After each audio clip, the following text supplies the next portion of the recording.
Following that will be the motivation we gained from this service. Through observing their physical, mental, and emotional states, we then come up with some reflections which motivate us in being a better individual. First of all, looking at their physical ability, students at Sunnyside School in general have a lower mobility compared to the grade school. Most of the students at Sunnyside School needed assistance to walk or move on wheel, whilst at grade school, students walk on their own. Looking into their ability in holding a pen, the majority of grade school students can hold the pen firmly, while Sunnyside School students were grabbing the pen instead of holding it. Basically, both students can talk, but the students at grade school could make clear speech with Sunnyside can't. Sunnyside students tended to make noises like ah, da, da, da, to reply.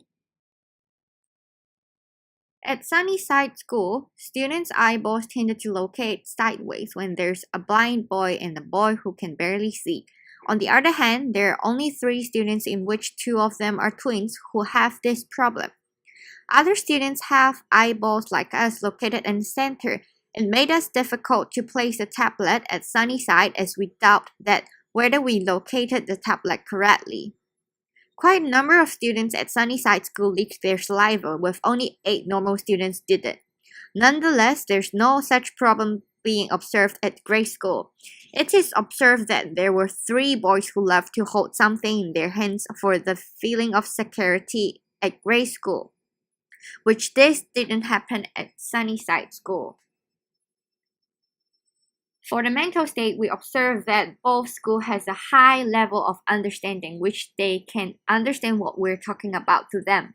Also, both students gave us quite a good response, even they didn't speak well, but we can observe that they tried to do something and follow our instructions, while only 4 students at Sunnyside School who didn't give any attention to us, as they might be tired or found our game uninteresting.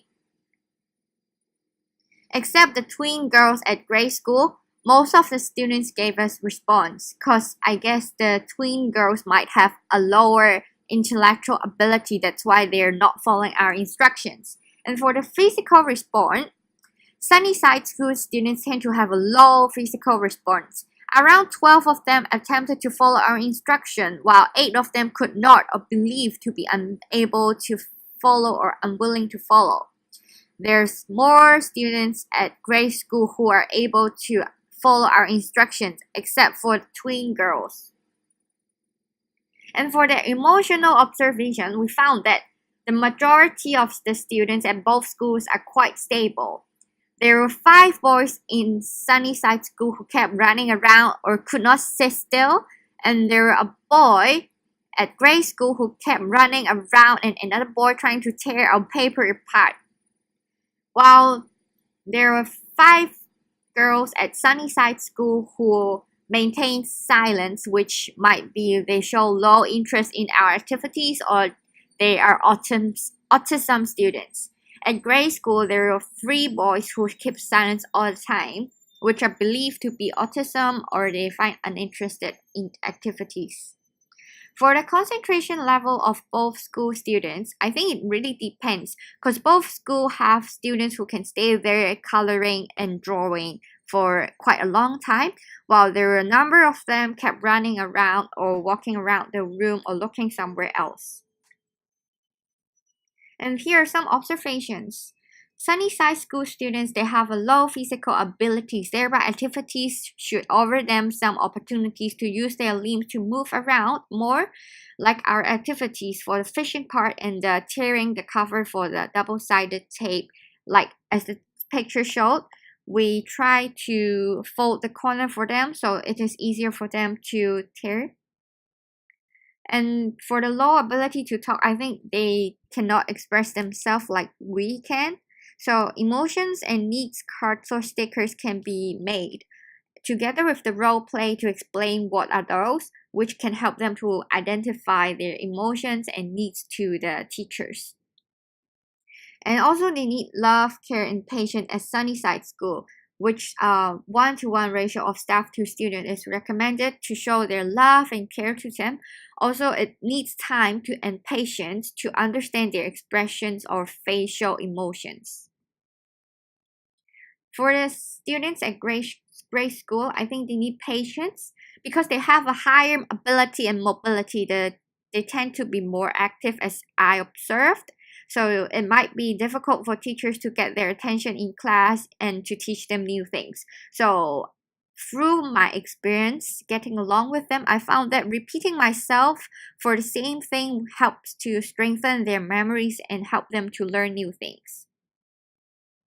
Also, the opportunities. I observed that at grade school, there are 9 students with higher ability in drawing and coloring.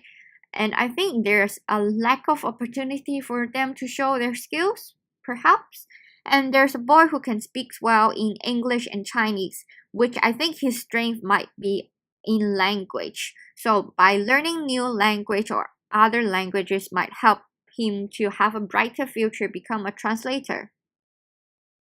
And there's lack of resources for grade school. Within a class, students' levels vary a lot. And by gathering students' ability rather than their age, it's a disadvantage.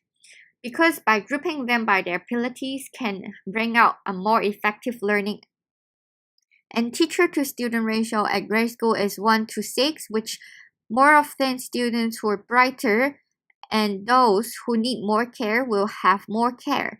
So brings about that the moderate students will be ignored or get less care. And here are the reflection from us.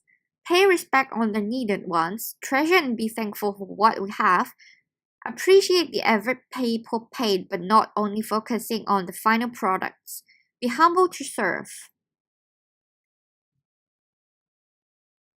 And this is the motivation we get from this survey to volunteer and help the needed if we can in the future, apply our professional knowledge in helping them when we have the power to serve, and be aware about the rights of the needed and unprivileged ones. Speak and fight for them when they are being discriminated. And this is the most important thing I think we can do. Even if we are not helping them, at least we have to respect them.